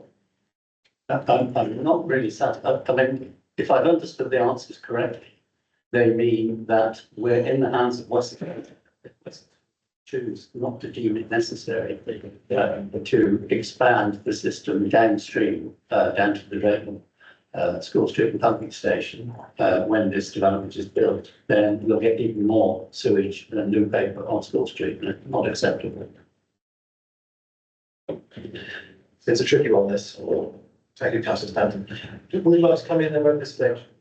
Always. Please, if I could, Mr. Chairman, just to confirm that if I'd had the extra 20 minutes that Dawn could have said, I have now found my sweat path drawing. It is in Appendix B of the Transport Statement Addendum. I've had a look myself. Now, there is a small amount of oversailing, but not overrunning of what would be considered a foot space, as opposed to motorised vehicles. But I would have no issue at all saying that the 10.4 metre refuse vehicle can turn in that turning area. But just wanted to confirm it. Wonderful. Thank you very much indeed for that. Councillor Kendall's been waiting some time. We're going to come first. I'm a little confused by this flooding. You give me an answer in negative terms. At the moment, we're judging this application, and there's a lot of flooding going on down there at the moment. we're going to eliminate all this by having attenuating pond or ponding all this, and that's all, it's all like. Sorry, yeah, I'm talking. In 3 years' time, with climate change and all that, if we get horrendous rain and all that, and this system, what they're doing, saying will cope at the moment, doesn't cope, who will be responsible? The drainage for the site is split into two separate parts. So one part is the surface water drainage. So whatever rain falls on the site, any sort of surface water runoff from the site, all of that is being taken from this site across the road into the attenuation pond. So none of that is going into the existing network. So the concerns about flooding and everything in the surrounding area is not being caused by surface water from this site. In terms of climate change, the LLFA review all the technical information that comes in, and they put a buffer on top of the amount that you would need to store. I think it's about 40% with climate change now. So they say this is the volume we think you're going to get, and then increase it by 40% and provide storage for that much. So for surface water is completely covered by this scheme. The LLFA have assessed it. The LLFA are happy with it. We've got conditions from the LLFA to control that requirement. One of those is management and maintenance of the SUDS to ensure that it continues to operate in the way that it should operate. But capacity wise, LLFA are happy that it is doing what it should be doing and it will accommodate for climate change going forward. The main cause for concern in terms of flood risk is about foul discharge, not at this site, not at the connection of this site, but within the wider network of the site in terms of what additional runoff will generate from this site in terms of foul drainage. So not surface water, just foul. And the foul runoff rate has been provided as 0.8 to 8 litres per second, which has been signed off by Wessex. So in terms of the rate, the runoff, that 0.828 is the additionality. So there will be an additional 0.828 litres per second runoff from this site, which could exacerbate an existing situation somewhere else on the network. But in the event that this application gets approved, Wessex would then review capacity requirements for that area, and any consent to connect into the public network would have to be agreed between the applicant and Wessex. So there's still a control beyond planning in terms of the direct connection. Our planning, we're not looking at that now, because that's all covered, correct? We look at it from planning in terms of, are we happy that there's infrastructure on that site that can take waste away from that site at a suitable rate? And so from that perspective, we as planning are happy. There's a wider connection issue, which is post-consent in the event of approval. I'm understanding you, but I'm also understanding the chairman here was saying there's possibly both the flooding. Is that right? That's what's come through the public speakers in terms of there have been surcharge experiences over the last year.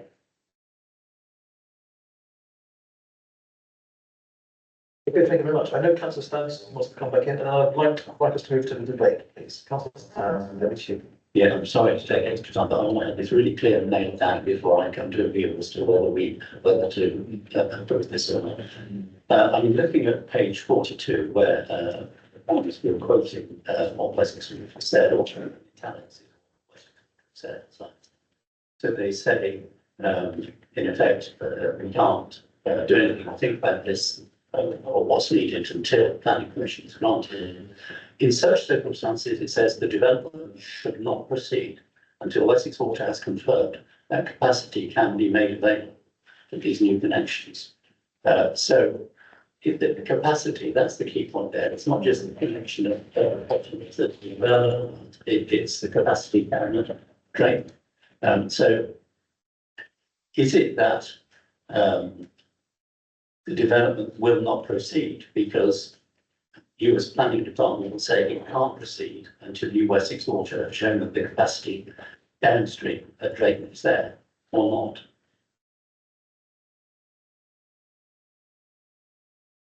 So it's not currently covered by condition because we don't normally condition stuff that is covered through other infrastructure regimes. So there is a requirement for the developer to get approval from Wessex for connection to their network before they proceed outside of planning. If members were particularly concerned about it, we could add it on and it would just be a formality because they'd have to go through the Wessex approval route anyway. Mr. Labour, where we've had. Yeah, as much as I would like to bring the applicants in, I don't think that we'd like to avoid that. So you're thinking we could add in the condition, but I think in a sense that doesn't make anything strong. Because it's not in legislation elsewhere. Yes. I have one short question, which is rather mundane comparison. It's to do with the affordable housing mix. So obviously, the numbers have changed. It was 21 houses, now it's 18. And I'm struggling to work out 75% of 6. It comes up as 4.5. I'm talking about the split between social rent and first homes. It was a little easier in the previous calculation. I'm just trying to work out how many homes for social rent are we looking at and how many homes for first homes? So we don't do first homes anymore. Ultimately, the affordable housing team have looked at the proposals. They're also involved in the Section 106 discussions that are underway. So the solicitor or both solicitors are involving them in terms of the wording of the obligations that are required. Please do so, yes. Thank you. Yeah, just to be clear, that the reason it's not just on a whim that we don't do the first homes as a requirement. Obviously, first homes can still be negotiated with the developer, but when the NPPF, the National Planning Policy Framework, was changed last December, the previous requirement to actually have a proportion of affordable homes as affordable homes for sale and a proportion as first homes, those were dropped, and it now comes down just to market demand through things like the through the SHAR and the market housing assessment for needs. So yeah. Thank you very much for that. It's a little unclear though.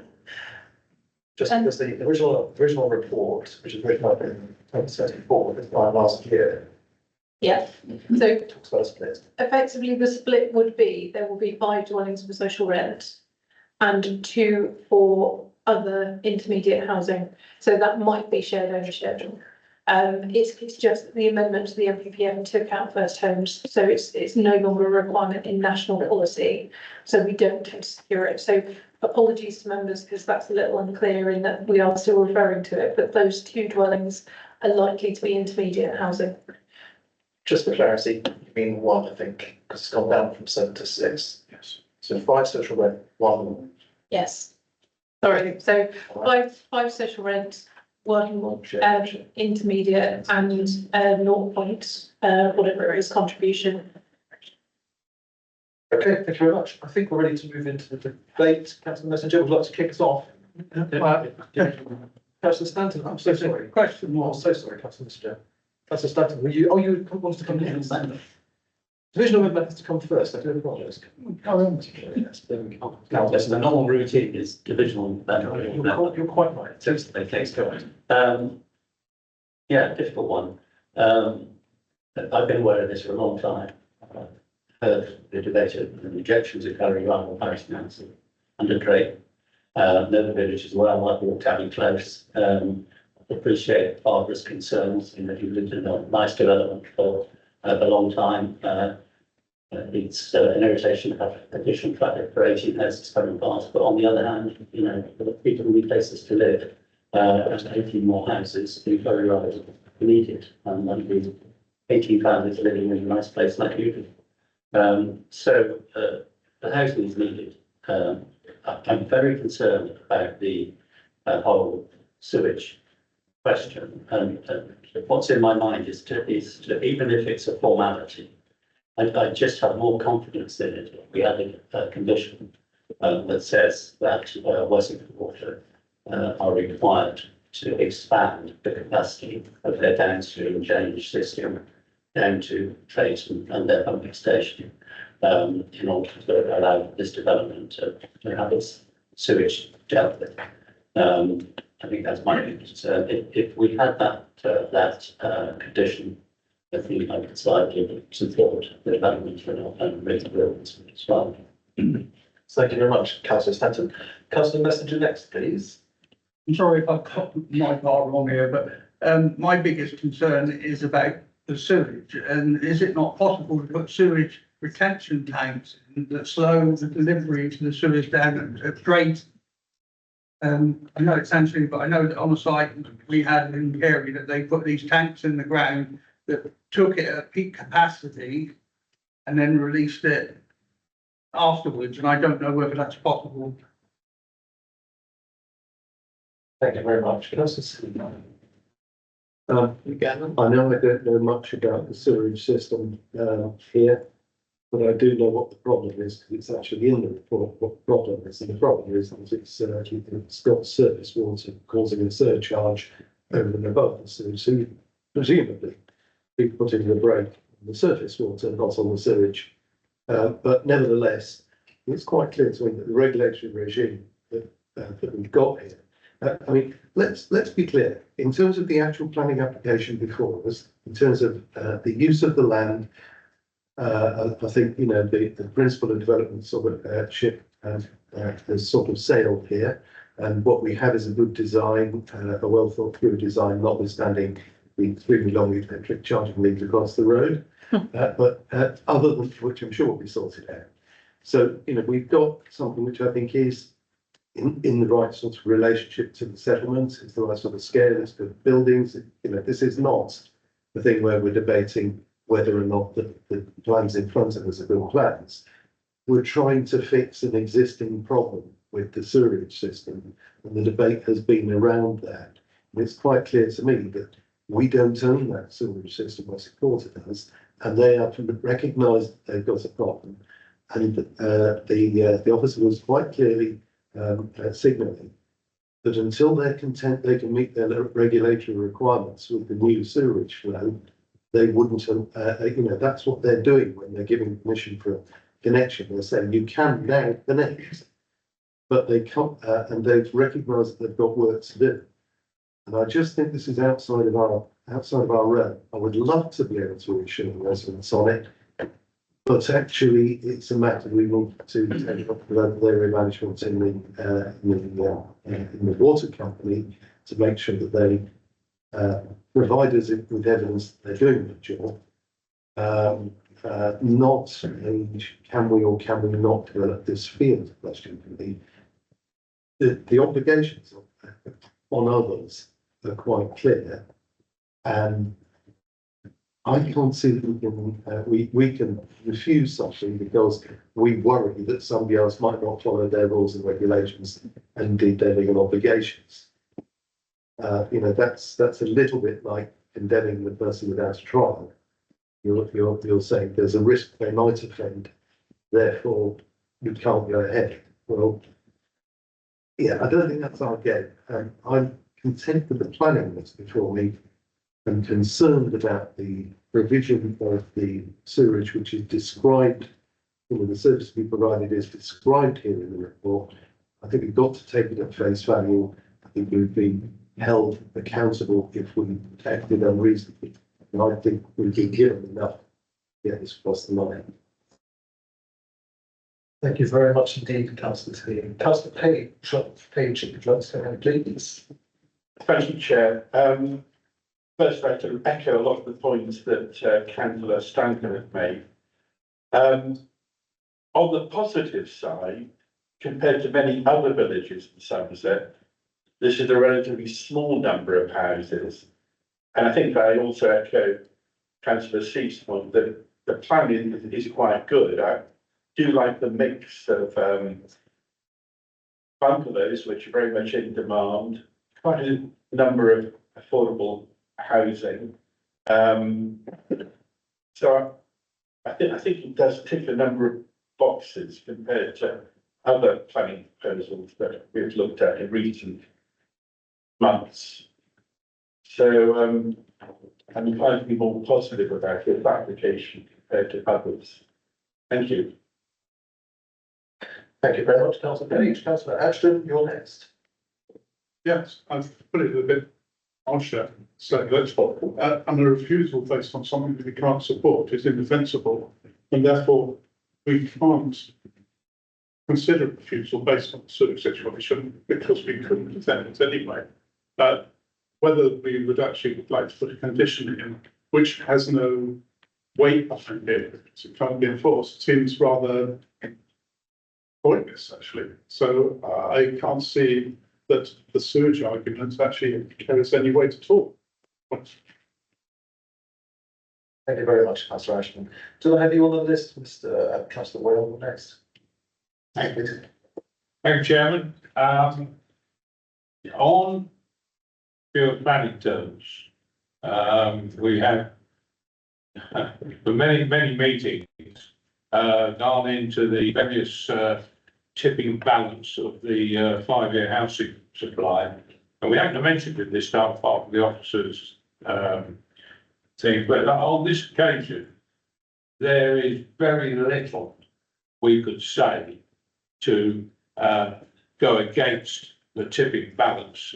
This application seems to tick, as Councillor Ashton said, the various levels that we require to approve it. Personally, as someone said, I find it very encouraging to see bungalows on the site, which we have talked about for numerous years of not having any. And also, of course, the reputation of of a local builder is also very well brought to us today, and it's very good to hear that. So I think on all considerations, I know this area not vaguely, I drive to Drake occasionally, and it's certain occasions it's a 4-wheel drive job, frankly. But what has been covered already, the flooding and the other is sufficient for us, I think, to approve this application, Chairman. Thank you very much indeed, Councillor Wales. I think Councillor Curley is our last contributor. Thank you, Chair. I just wanted to turn things on its head a little bit with the sewage. I mean, my thoughts are that we've clearly got an existing problem there. We can't expect that this development deals with existing problems, but I'd actually say that there's a better chance of it being improved if this development goes ahead, because then Wessex Water is going to have to come back and revisit. So it's sort of 6 one half does the other.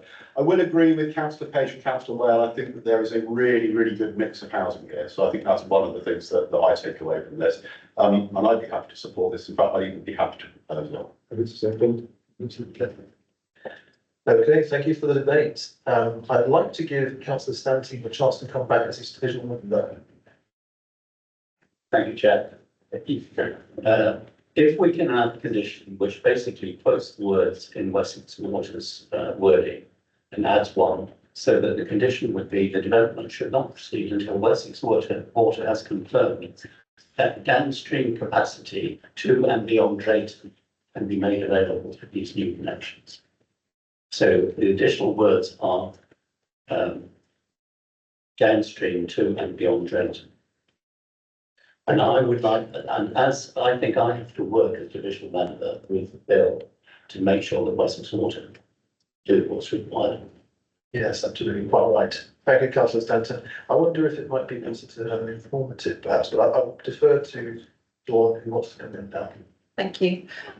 So just in terms of conditions, an example of a condition that we could use could be none of the dwellings hereby permitted shall be occupied until works for the disposal of sewage shall have been provided on the site to serve the development hereby permitted in accordance with details that have first been submitted to and approved by the local planning authority. What we cannot do is we cannot condition a third party who's nothing to do with the applicant and obligate them to carry out any works. So this would ensure that there is a sewage scheme and a disposal sewage scheme for this development. But based on the information we've got, that would suggest it complies with the information we've got already, which is a discharge rate of 8.2. And it would be details of that we would be approving as part of that condition. That doesn't necessarily fix the problem in terms of the wider Wessex connection, because that isn't an issue for this development to fix.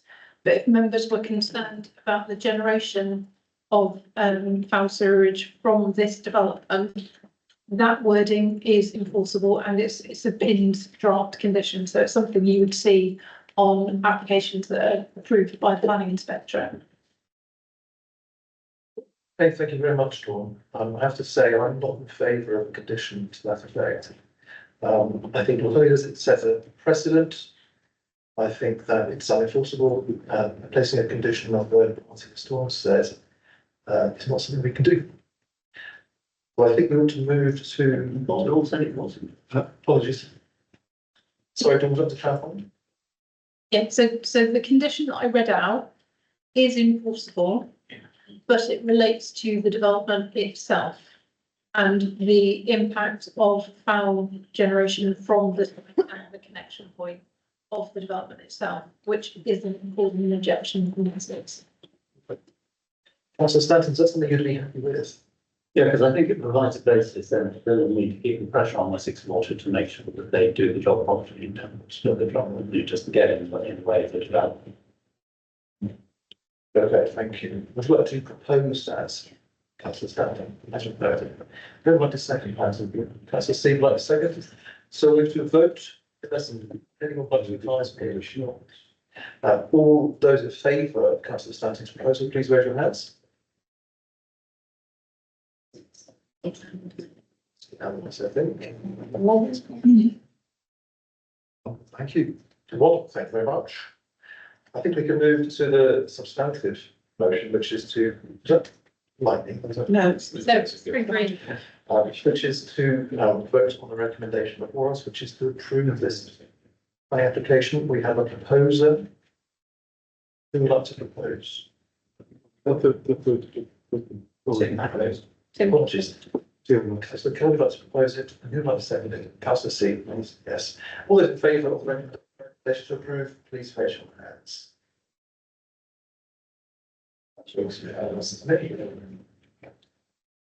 Okay, thank you very much. That's a robust discussion. I'm glad we're able to drill down into the details.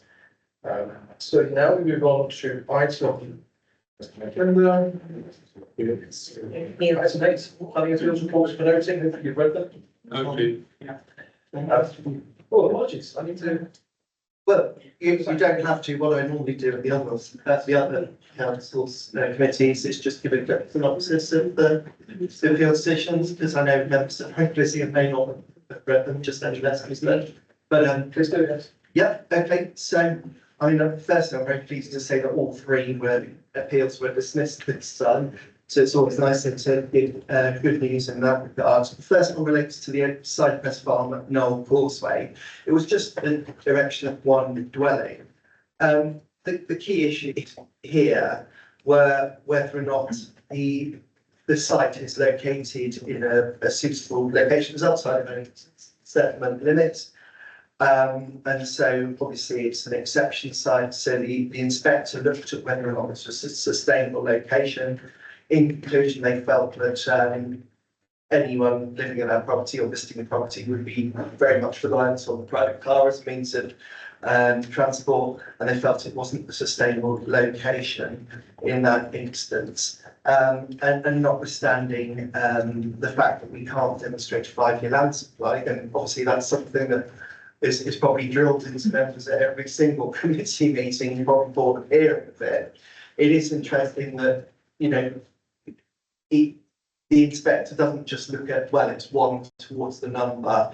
Normally, they would have to demonstrate a real significant contribution towards meeting housing need. And my experience elsewhere is that 1 or 2 dwellings normally doesn't cut it into where there is harm. So the inspector felt that the adverse impacts in terms of being an unsustainable location did significantly and demonstrably outweigh the benefits in terms of one additional dwelling towards meeting our housing need.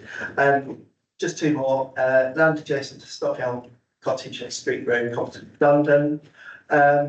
This is an interesting one. They were looking for reserve matters approval following an outline for 9 dwellings. The inspector felt that the 3 issues were whether or not there would be acceptable living conditions for future occupiers, noting that one of the bedrooms in each of the 3 beds was very, very small.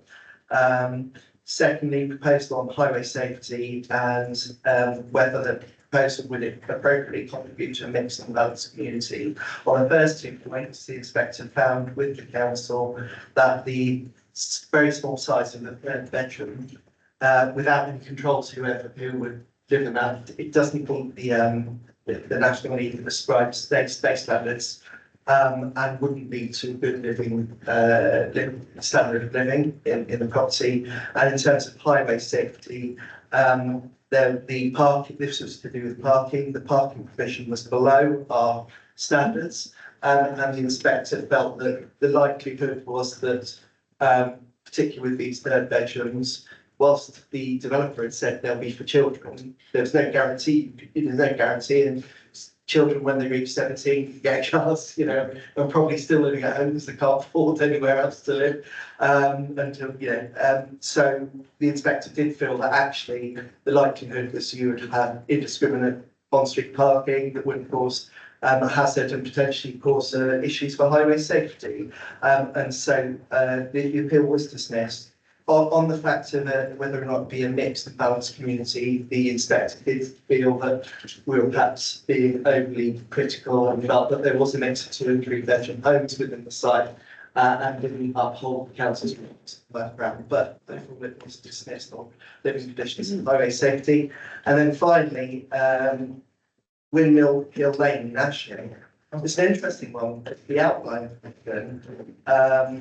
was granted back in 2019, and as you'll be aware, since then we've had lots of fun and games with phosphates around the whole of Somerset, particularly in the south. And whilst this was an application for reserve matters and conditions, normally we would say that you can't consider matters of principle at the reserve matters stage, but obviously this was a new issue that that did arise following the grant of outline permission. It wasn't something we could take into account at the outline application was considered.